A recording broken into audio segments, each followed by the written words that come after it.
Syukur kepada Allah sehingga pada hari ini kita boleh kembali berkesempatan berjumpa di dalam Renungan Harian Toraya edisi Jumat 12 September 2025. Sebelum kita membaca dan merenungkan firman Tuhan, mari kita satu di dalam doa, kita berdoa.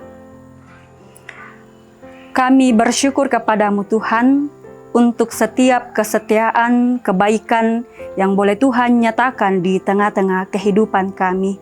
Terima kasih untuk kehidupan yang begitu indah dan begitu luar biasa bagi kami anak-anak-Mu. Sekarang ya Bapa, kami akan membaca, mendengarkan dan juga merenungkan firman kebenaran-Mu.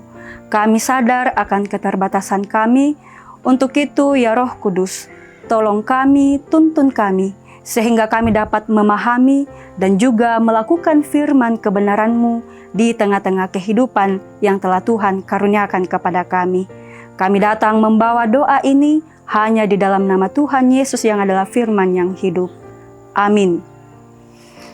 Baik Bapak Ibu, Saudara-saudara, pembacaan kita saat ini terdapat dalam 2 Petrus pasal 2 ayatnya yang pertama sampai ayatnya yang ke-10. Demikian firman Tuhan. Sebagaimana nabi-nabi palsu dahulu tampil di tengah-tengah umat Allah, demikian pula di antara kamu akan ada guru-guru palsu. Mereka akan memasukkan pengajaran-pengajaran yang sesat yang membinasakan, bahkan mereka akan menyangkal penguasa yang telah menebus mereka, dan dengan jalan demikian segera mendatangkan kebinasaan atas diri mereka. Banyak orang akan mengikuti cara hidup mereka yang dikuasai hawa nafsu, dan karena mereka, jalan kebenaran akan dihujat. Dan karena serakahnya guru-guru palsu itu akan berusaha mencari untung dari kamu dengan cerita-cerita isapan jempol mereka. Tetapi untuk perbuatan mereka itu, hukuman telah lama tersedia dan kebinasaan tidak akan tertunda.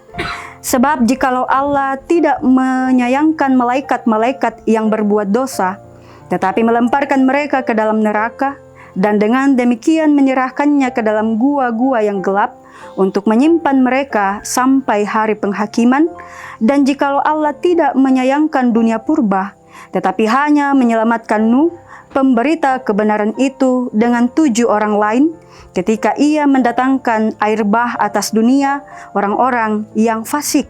Dan jikalau Allah membinasakan kota Sodom dan Gomora dengan api, dan dengan demikian memusnahkannya dan menjadikannya suatu peringatan untuk mereka yang hidup fasik di masa-masa kemudian. Tetapi ia menyelamatkan Lot, orang yang benar, yang terus-menerus menderita oleh cara hidup orang-orang yang tak mengenal hukum dan yang hanya mengikuti hawa nafsu mereka saja. Sebab orang benar ini tinggal di tengah-tengah mereka dan setiap hari melihat dan mendengar perbuatan-perbuatan mereka yang jahat itu, sehingga jiwanya yang benar itu tersiksa. Maka nyata bahwa Tuhan tahu menyelamatkan orang-orang saleh dari pencobaan dan tahu menyimpan orang-orang jahat untuk disiksa pada hari penghakiman, terutama mereka yang menuruti hawa nafsunya karena ingin mencemarkan diri dan yang menghina pemerintahan Allah. Mereka begitu berani dan angkuh, sehingga tidak segan-segan menghujat kemuliaan. Demikianlah firman Tuhan. Jebakan pengajaran palsu. Peapanna pengadaran mepapusa. Jemaat kekasih Tuhan, dewasa ini kita banyak menyaksikan bagaimana orang-orang lebih tertarik kepada budaya popularitas. Di media sosial misalnya, orang akan senang ketika memiliki follower dan jumlah like dalam setiap konten yang dibagikan. Hal ini tanpa disadari membuat orang membagikan apapun melalui media sosial, bahkan konten-konten yang tidak mendidik seperti foto, video porno, dan berita hoax tanpa menyaring apakah konten tersebut bisa memberikan edukasi kepada masyarakat ataukah tidak.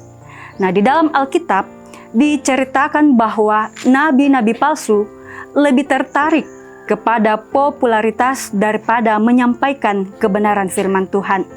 Salah satu ciri utama nabi palsu adalah apa yang mereka katakan sedap di telinga meskipun bukan sebuah kebenaran. Petrus hadir memperingatkan agar umat tetap waspada terhadap pengajaran nabi-nabi palsu. Pada masa bangsa Israel, ada begitu banyak nabi palsu di tengah umat. Orang Kristen pun akan menghadapi hal yang sama. Para nabi palsu akan tetap eksis dan juga memberikan pengaruh negatif bagi kekristenan. Mereka membawa ajaran sesat yang bisa saja membinasakan manusia, bahkan menyangkal Kristus yang telah menebus mereka. Ajaran dari nabi-nabi palsu sangatlah populer karena memberikan kenyamanan di tengah-tengah kehidupan umat. Nah, kepalsuan mudah ditolak ketika tampil sebagai suatu kepalsuan. Tetapi ketika disamarkan sebagai sebuah kebenaran, maka hal itu menjadi ancaman. Nah, di balik ajaran palsu, terjadi proses memutarbalikkan kasih karunia Allah, sehingga menjadi pembenaran untuk melakukan perbuatan dosa. Apa yang seharusnya dilakukan oleh umat untuk menghadapi para nabi-nabi palsu tersebut? Petrus memberikan nasihat dengan melihat apa yang terjadi bagi Nuh dan juga apa yang dialami oleh Lot. Meskipun mereka hidup di tengah ancaman para nabi palsu, tetapi mereka tetap memperlihatkan hidup yang kudus, hidup yang setia, sehingga mereka luput dari murka Allah. Oleh karena itu, jemaat kekasih Tuhan, tetaplah hidup di dalam kebenaran firman Tuhan dan tetaplah waspada terhadap ajaran-ajaran di sekitar kita. Roh Kudus menolong kita semua untuk memahami dan juga melakukan firman Tuhan. Terpujilah Kristus dan firman-Nya. Haleluya. Amin.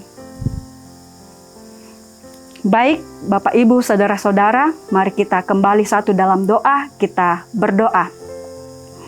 Terpuji nama-Mu Tuhan untuk selama-lamanya. Kami bersyukur untuk waktu dan kesempatan yang begitu baik Tuhan nyatakan bagi kami untuk merenungkan firman kebenaran-Mu. Ya Roh Kudus, tolong kami senantiasa agar kami terus waspada terhadap ajaran-ajaran yang ada di sekitar kami, sehingga melalui firman-Mu yang terus diperdengarkan di tengah-tengah kehidupan kami senantiasa teguh dan beriman di dalam kebenaran firman Tuhan saja. Kami menyerahkan seluruh kehidupan kami saat ini hanya di dalam nama Tuhan Yesus yang adalah Tuhan dan Juru Selamat kami yang hidup. Amin.